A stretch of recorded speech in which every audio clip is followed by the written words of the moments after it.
bob of a pendulum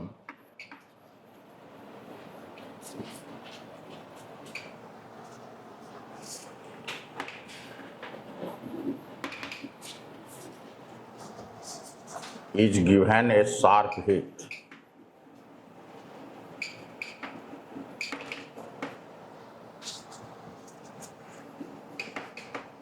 to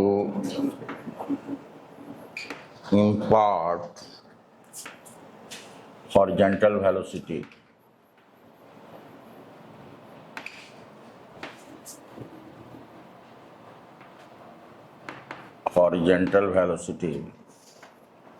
v naught equal to 10 gl,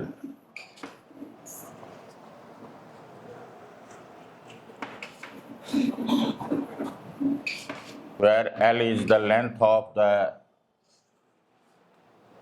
pendulum.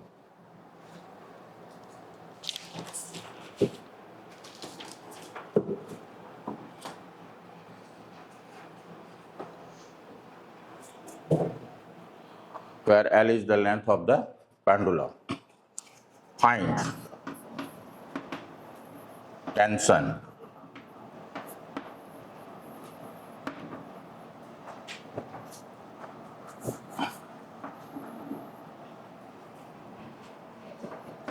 when theta equal to 90 degree, theta equal to 150 degree, theta equal to 180 degree.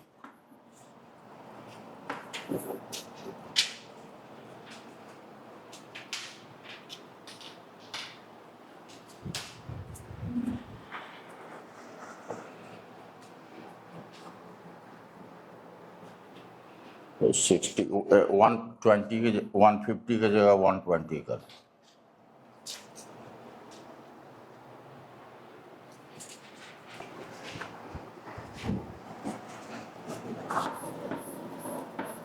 Tension at theta equal to 90.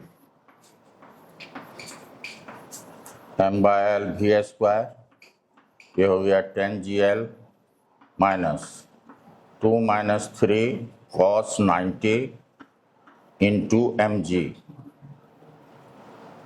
LL cancel, ये हो गया 10 mg minus 2 mg.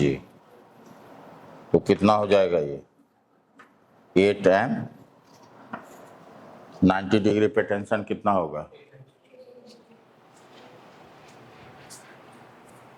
अब 120 पे बताइए.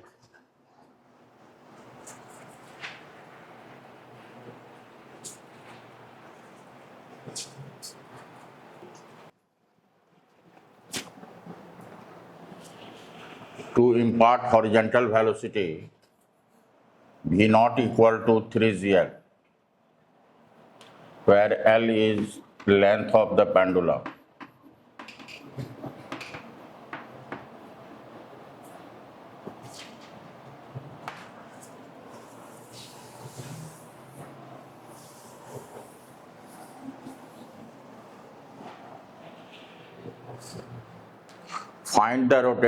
Find the angle rotated by the string.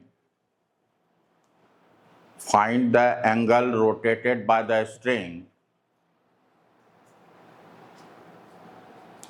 before it becomes slack. Before it becomes slack.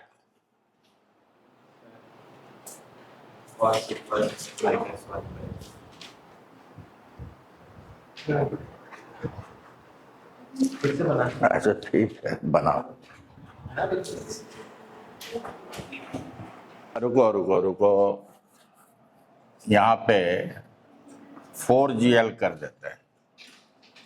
उस समय का भी निकला हुआ है, 4GL का भी निकला हुआ है. रहने दो, 3GL ही रहने दो, तुम लोग निकाल के बताओ.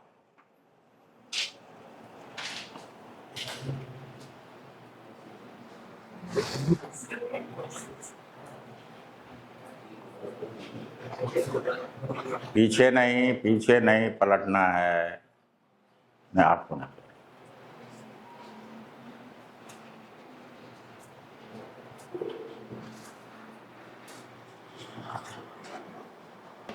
टी पता है तब भी जो टी का वैल्यू 0 हो जाएगा, m/l ये हो जाएगा 3gl minus 2 minus 3 cos theta mg, l cancel, mg cancel, तो ये हो गया 2 minus 3 cos theta equal to कितना, तो ये हो जाएगा 3 cos थीटा इक्वल टू -1, तो cos थीटा इक्वल टू -1/3, तो theta equal to cos inverse -1/3।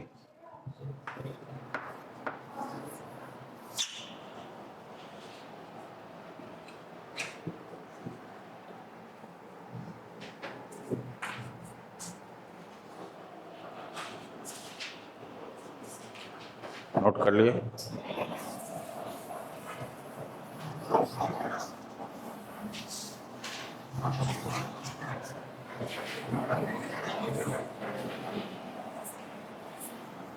Shreya, physics का कितने मार्क्स का पेपर हुआ था आप लोगों का, कितना आया?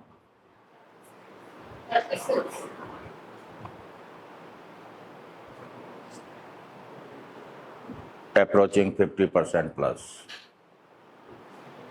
अच्छा है।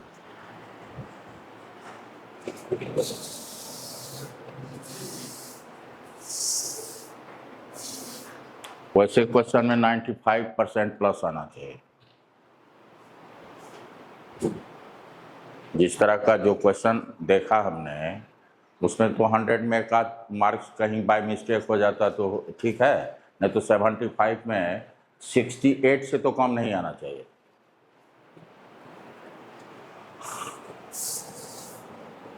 अब देखिए,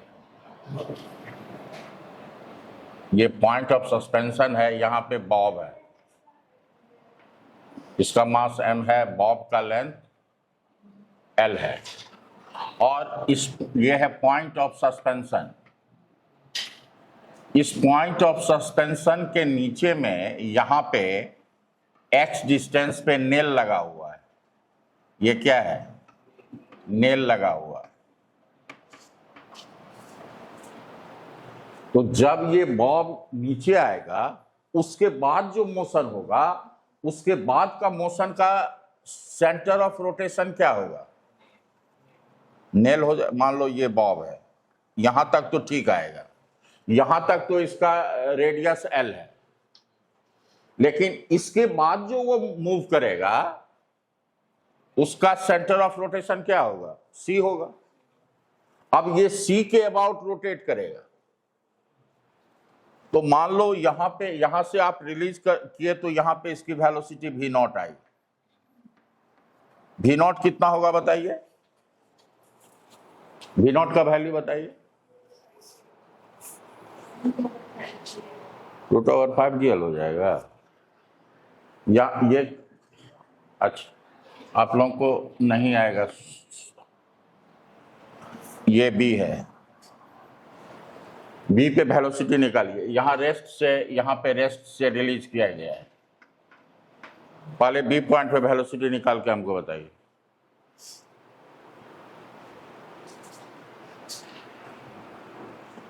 इसको हम रेफरेंस लाइन ले लेते हैं, ये हॉरिजॉन्टल लाइन है, इसको रेफरेंस लाइन ले लिया। अच्छा, कोई पहले बनाने से पहले कोई बताओ v0 का वैल्यू क्या होगा, पेन चलाने से पहले, पेन मत चलाओ, बिना पेन चलाए हुए बताइए v0 का वैल्यू क्या होगा। हाँ बोलो,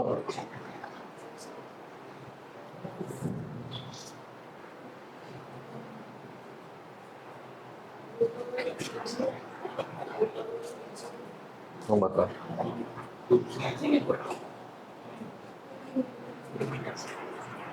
तुम टुप्पू बताओ।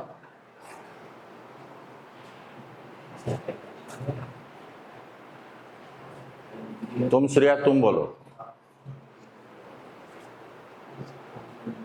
नहीं कुछ याद आ रहा है, जो मन में आ रहा है बोलो। तुम बोल सकता है, तुम बोलो।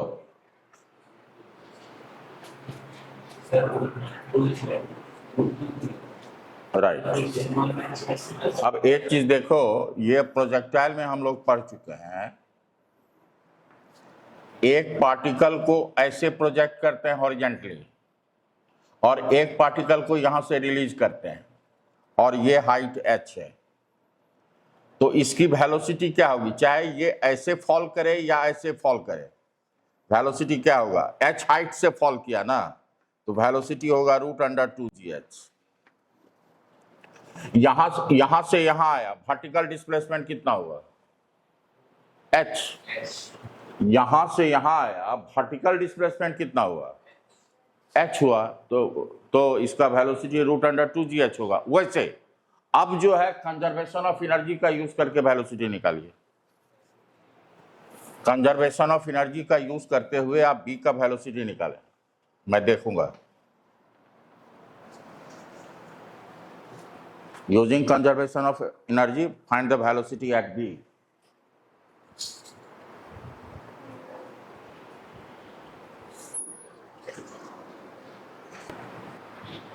यहां पे क्या लिखा हुआ है, a और यहां पे b, ये तुमको दिख नहीं रहा है, तुमने कंजर्वेशन ऑफ एनर्जी तो a पे काइनेटिक एनर्जी क्या है, 0। रिफरेंस लाइन से ये हाइट कितना है, तो पोटेंशियल एनर्जी कितना हुआ, इक्वल टू b पे काइनेटिक एनर्जी कितना होगा और पोटेंशियल एनर्जी क्या होगा, रेफरेंस लाइन पे पोटेंशियल एनर्जी 0 हो गया, तो ये हो गया कितना, half mv0 square equal to mgl, m cancel हो गया, v0 इक्वल टू कितना हुआ, ये होगा। अब देखो, ये इसको हम r मान लेते हैं, क्या क्वेश्चन है, क्या लिखिएगा आप, इसको r मानते हैं। अब ये यहां के बाद वो r रेडियस में मूव करेगा, कैसे मूव करेगा, ये r रेडियस में मूव करेगा। लिखिए, find the minimum value of x,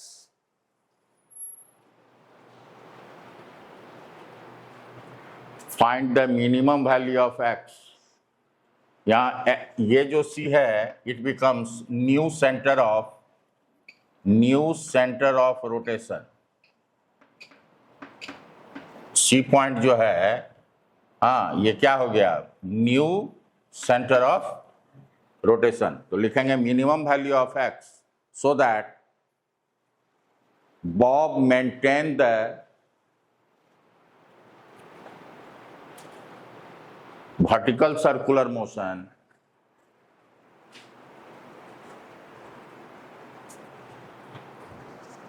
with radius r, with radius r। तो ये बताइए, वर्टिकल सर्कुलर मोशन को मेंटेन करने के लिए v0 मस्ट भी कितना होना चाहिए, ये तो 2gl है, लेकिन ये v0 होना क्या चाहिए, must be greater than equal to 5gr। ये v0 जो होना चाहिए 5gr से लेस देन इक्वल टू होना चाहिए, तो ये हो जाएगा √2gl greater than equal to 5r, कितना हो जाएगा l माइनस x, और स्क्वायरिंग कर दीजिए दोनों तरफ, तो ये हो जाएगा 2gl 5gl माइनस 5gx, जी को कैंसिल कर दो, ये हो जाएगा 5x, ये हो जाएगा 3l, तो x इक्वल टू हो जाएगा कितना, 3/5l। मतलब x का मिनिमम वैल्यू जो होना चाहिए वो 3/5l होना चाहिए, यानी 0.6l होना चाहिए।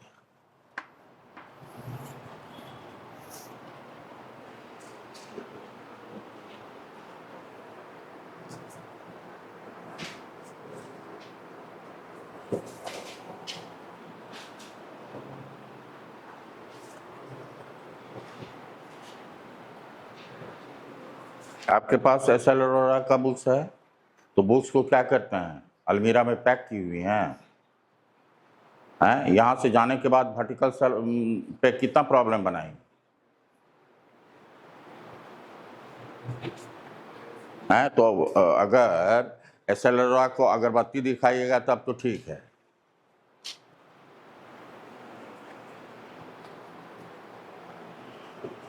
नोट कर लिया आप लोग?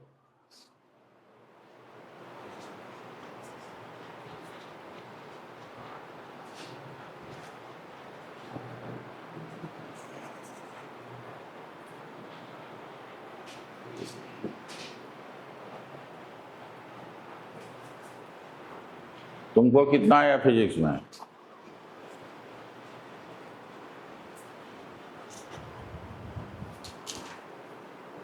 है?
फिगर बनाइए।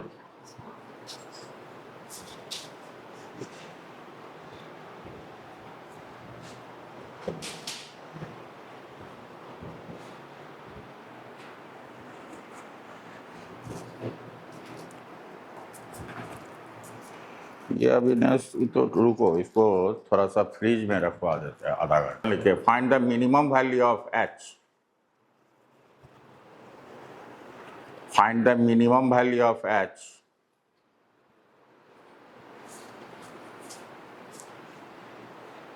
so that the box moves on a vertical circle, so that the block moves in a vertical circle. ये आप ये समझो ऐसे है, ऐसा है जस्ट, मतलब इस तरह से वो रोटेट करेगा।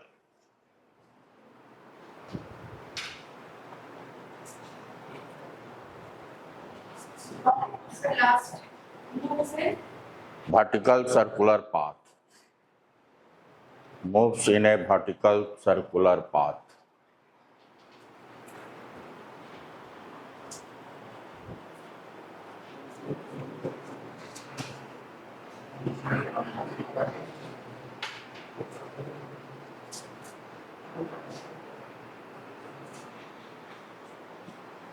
एक से 2 मिनट के अंदर बनाना है।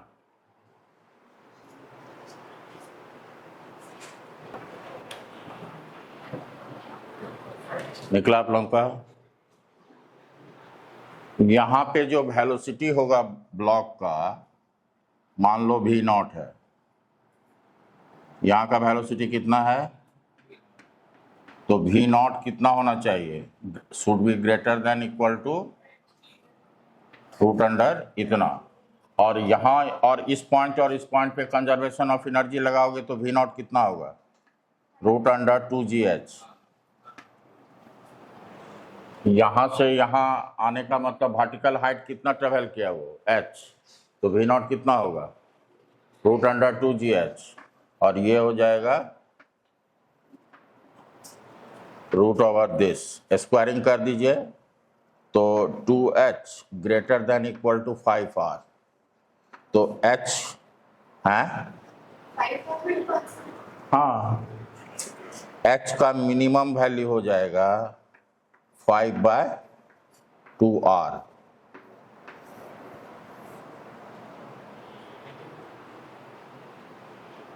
तो 100% सिमिलर था फिर प्रीवियस से।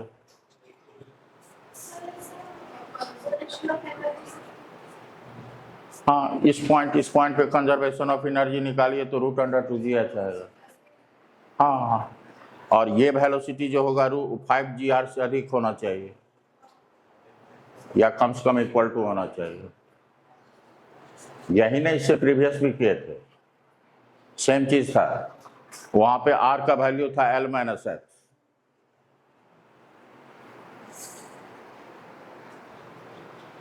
अब आइए, हो गया।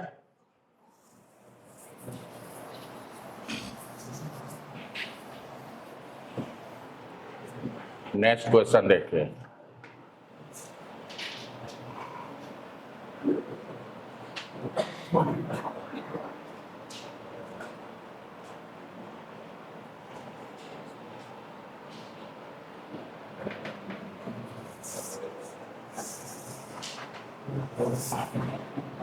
ये हेमिस्फीयर है, ये सेंटर है, ये एक्स एक्सिस है, ये एक ऑब्जेक्ट, ये है हेमिस्फीयर।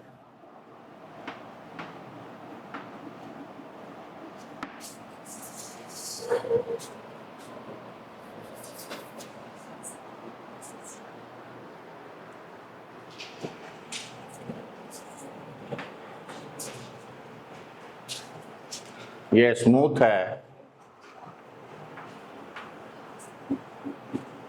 सरफेस और ब्लॉक के बीच में कोई फ्रिक्शन नहीं है।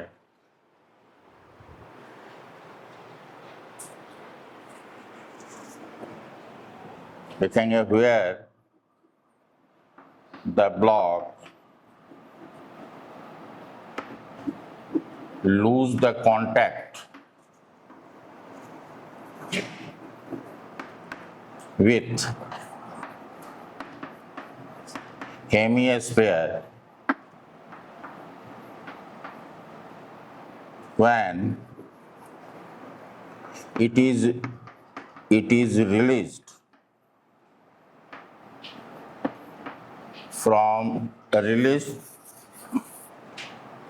at A from rest।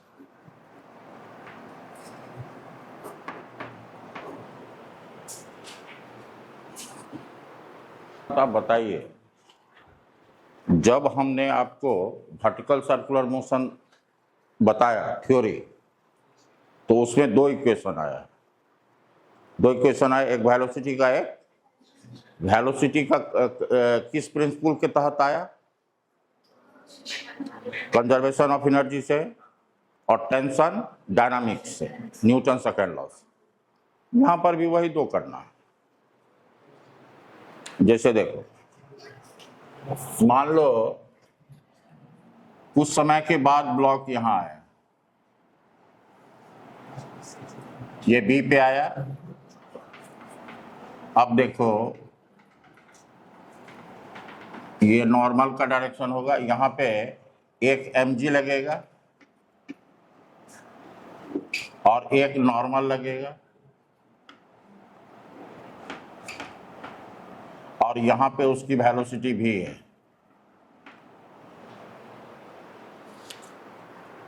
वो स्ट्रिंग वाले केस में नॉर्मल की जगह टेंशन लग रहा था और वो सेंटर की तरफ लग रहा था, लेकिन यहां n क्या है? अवे फ्रॉम द सेंटर है। अब देखिए आप, ये r है, रेडियस है, ये भी r है, ये मान लीजिए थीटा है। हम now applying conservation of energy से वेलोसिटी निकालते हैं। Now applying conservation of mechanical energy, मतलब total energy at A equal to total energy at B. तो kinetic energy at A plus potential energy at A equal to kinetic energy at B plus kinetic energy 0 है, potential energy mgr, ये reference line है। Kinetic energy यहाँ हो गया half mv² plus potential energy कितना होगा, ये कितना होगा, ये r है तो ये r cos थीटा होगा, तो ये कितना हो गया mg r cos थीटा।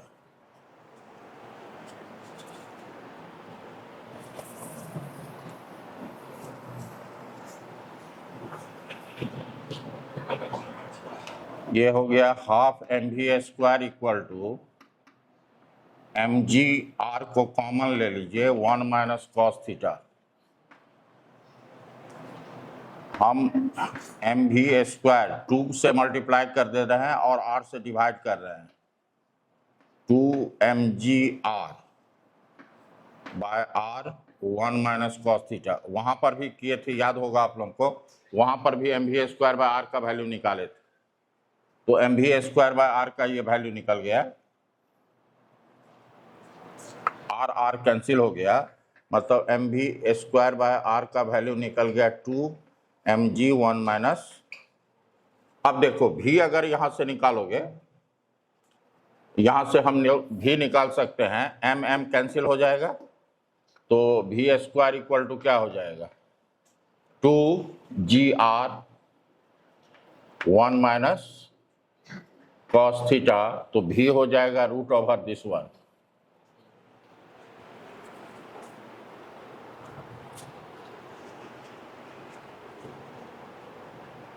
वैसे हाँ, अब देखो ये थीटा है तो ये थीटा होगा, तो इधर mg का कंपोनेंट क्या होगा, mg cos थीटा क्या होगा, तो from Newton second law force toward the centre equal to mass into acceleration toward the centre.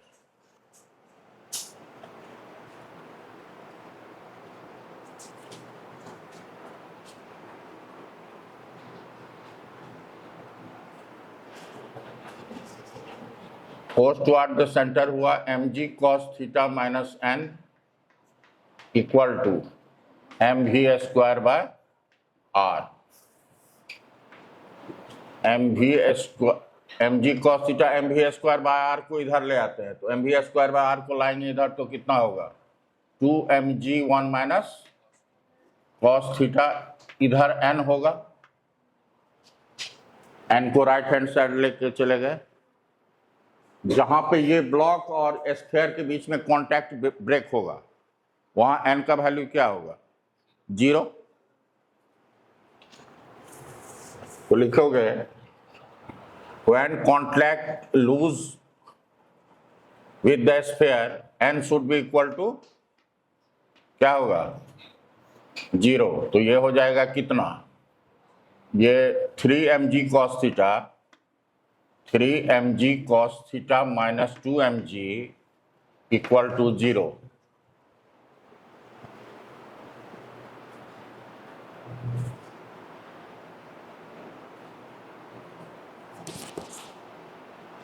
है ना, होगा, तो यहां से देखिए mg कैंसिल हो जाएगा, इसको उधर ले जाइएगा, cos थीटा कितना हो जाएगा 2/3, 3 इक्वल टू cos इनवर्स 2/3। इस रिजल्ट को याद भी रखना चाहिए, ये इतना कॉमन प्रॉब्लम हो गया है, जो लोग इसे याद रखते हैं और इसको बनाने में 1 सेकेंड लेता है, बनाता ही नहीं है, टिक करता है सिर्फ।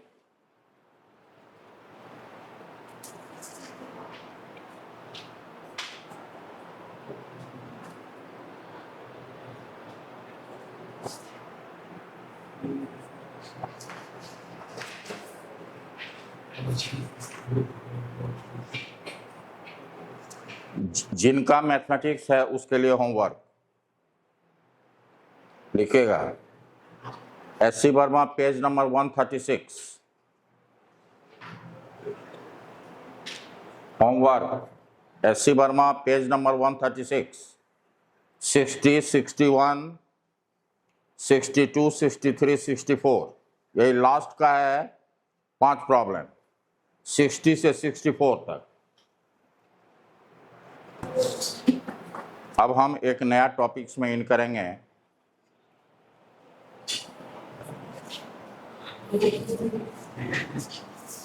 नहीं नोट किए थे क्या?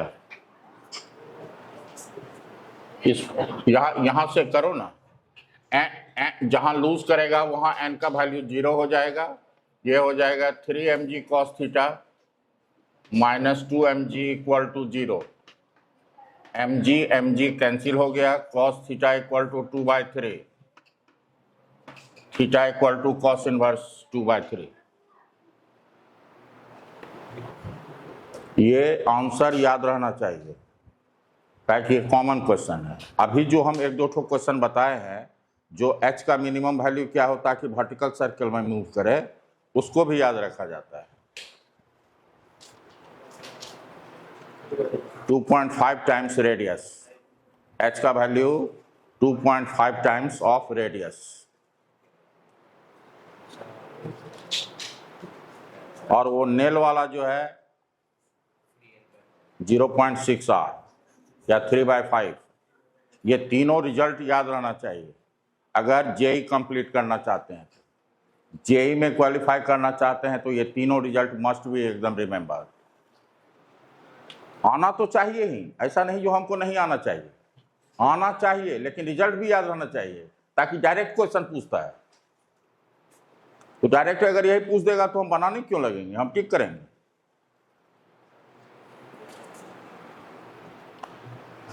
अब नेक्स्ट हमारा जो टॉपिक्स है वो है सेंटर ऑफ मास।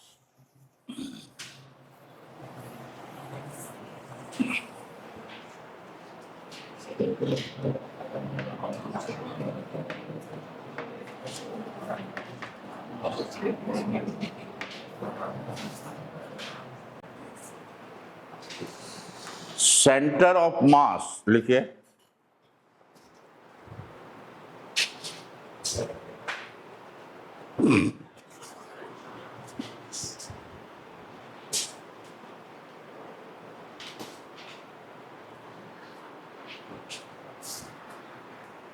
इस टॉपिक से पता ही चलता है जो मास जहां पे, किसी बॉडी का मास जहां पे 100% लोकेटेड होगा उसी को ना सेंटर ऑफ मास कहेंगे। किसी बॉडी का मास जहां पे लोकेटेड हो, तो किसी बॉडी का जो मास जिस पॉइंट पे लोकेटेड हो कंप्लीटली, तो एक चीज समझो, ये बॉडी है, अगर हम ऐसे फोर्स लगाएंगे तो रोटेट भी होगा, ट्रांसलेट भी होगा, रोटेशन भी होगा, ट्रांसलेशनल दोनों मोशन इन्वॉल्व होगा।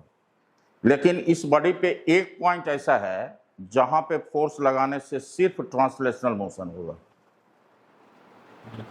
तो बॉडी के जिस पॉइंट पे फोर्स लगाने से, एक्सटर्नल फोर्स लगाने से सिर्फ ट्रांसलेशनल मोशन हो, तो बॉडी के उस पॉइंट को ही क्या कहते हैं, सेंटर ऑफ मास कहते हैं।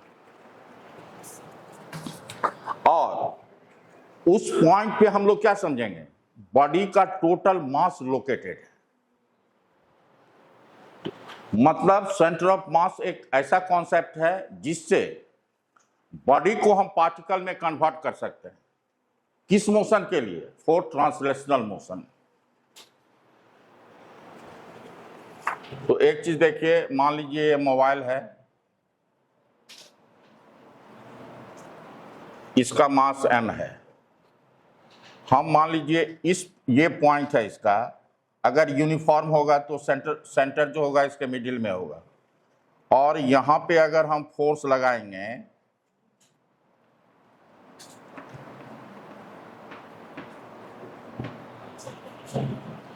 तो हर एक पार्टिकल का कैसा मोशन होगा, हर एक पार्टिकल का डिस्प्लेसमेंट क्या होगा, सेम होगा, ट्रांसलेशनल मोशन होगा ना। तो इसका ओनली क्या होगा, ट्रांसलेशनल मोशन। ठीक है। अब इस बॉडी को हम एक पार्टिकल से रिप्लेस कर देंगे। इस बॉडी का मास उतना ही लेंगे जिस इस बॉडी का मास जितना है उतना ही पार्टिकल का मास लेंगे, और इस पर भी उतना ही फोर्स लगाएंगे और उसी फैशन से फोर्स लगाएंगे जिस फैशन से इस बॉडी पे लगाया गया है। ऐसा नहीं जो इस पे ऐसे लगाया है इस पे ऐसे लगा देंगे, सिमिलर तरीका होना चाहिए। तो इसका एक्सेलरेशन ट्रांसलेशनल मोशन है ओनली हर एक पार्टिकल का, तो इसका एक्सेलरेशन कितना होगा?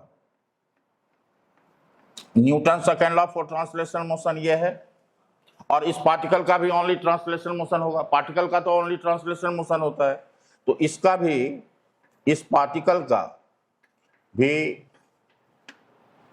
एक्सेलरेशन वही होगा, और यहां पे सेंटर ऑफ मास का भी वही होगा। मतलब क्या करना है, इसका भी मतलब इसका सिर्फ ट्रांसलेशनल मोशन होगा। ये क्या है, बॉडी से हमने इस कॉन्सेप्ट सेंटर ऑफ मास के कॉन्सेप्ट से क्या किया, body is converted into particle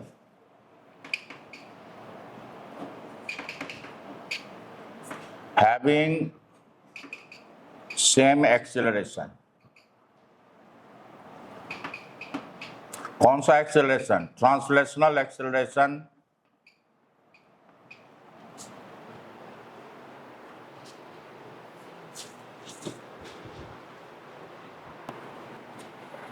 तो जरा सा सुनिएगा क्वेश्चन करते हैं, इसका डिस्क्रिप्शन पहले सुनिएगा उसके बाद लिखवाएंगे।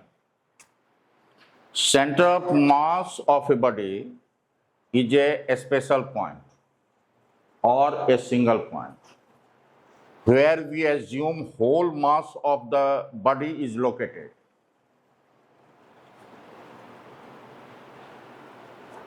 And its motion is same as that of a particle having same mass, would subjected to the same external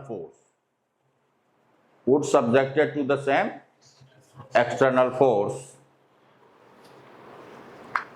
then its acceleration will be same for describing its translational motion। समझ में आई? तो लिखिएगा, the center of mass of a body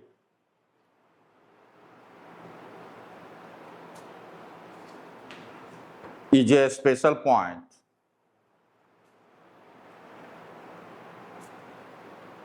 that moves in the same way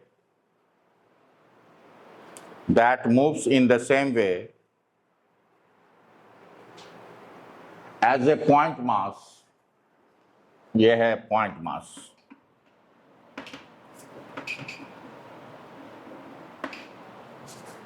as a point mass having same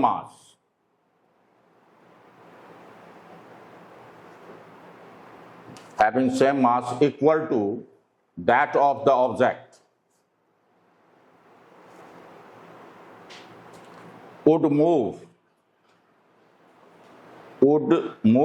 when subjected to the same external force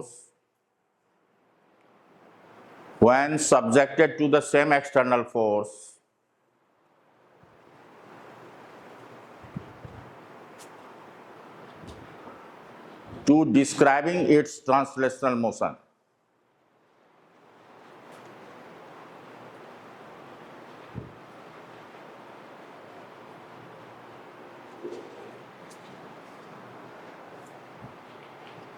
एक point और लिख लीजिए, paragraph change कर। Centre of mass of a body is a special point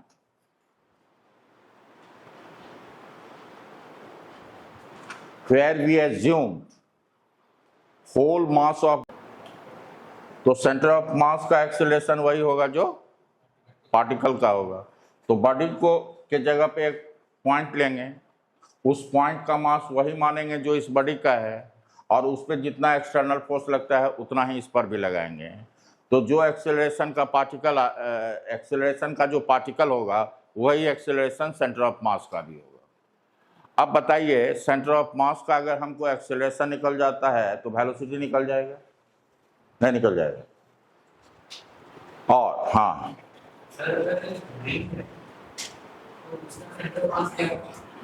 अभी उसका जवाब देंगे, come to the point. हाँ, सेंटर ऑफ मास जो है बॉडी का, हाँ, बॉडी पे भी हो सकता है और बॉडी के आउटसाइड भी हो सकता है। वो नोट में लिखवाएं, अभी नहीं लिखो, उसको लिखने की जरूरत अभी नहीं है, मैं लिखवाऊंगा सारा चीज। अब एक एग्जांपल देखो, इसको बनाओ, उसके बाद आगे बढ़ेंगे।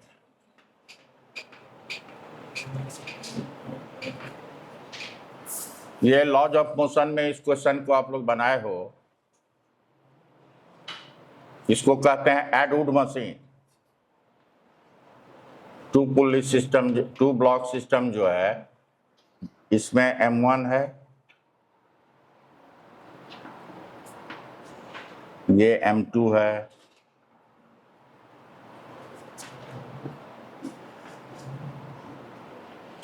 लिखोगे rope and pulley are massless. Rope and pulley, rope and pulley are massless.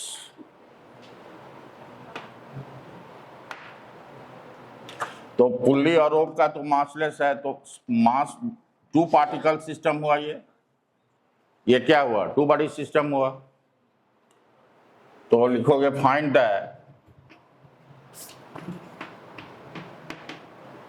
The acceleration of center of mass of the system.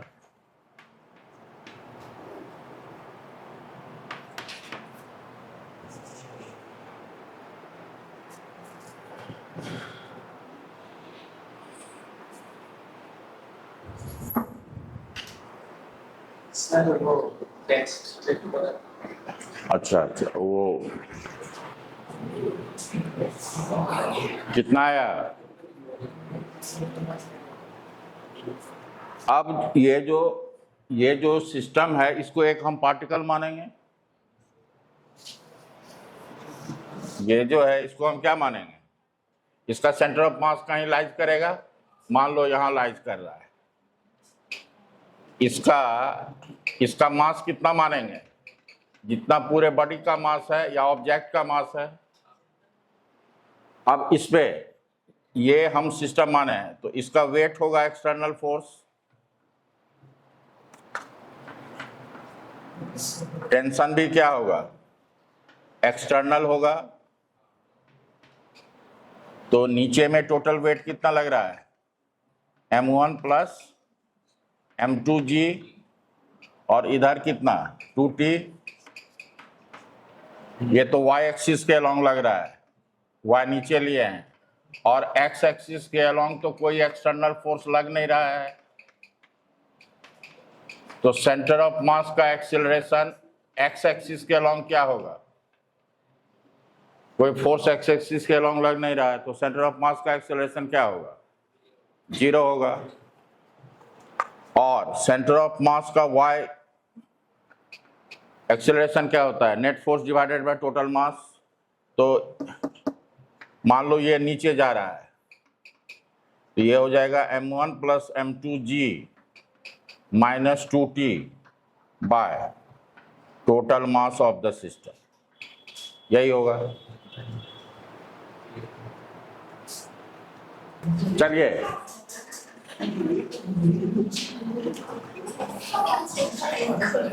यहाँ ये टेंशन कितना होगा?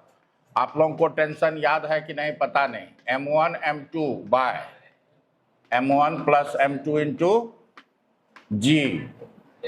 T का वैल्यू यहाँ सब्स्टिट्यूट करोगे तो ये आप लोग सॉल्व कर लेना, इसका आंसर ये आएगा।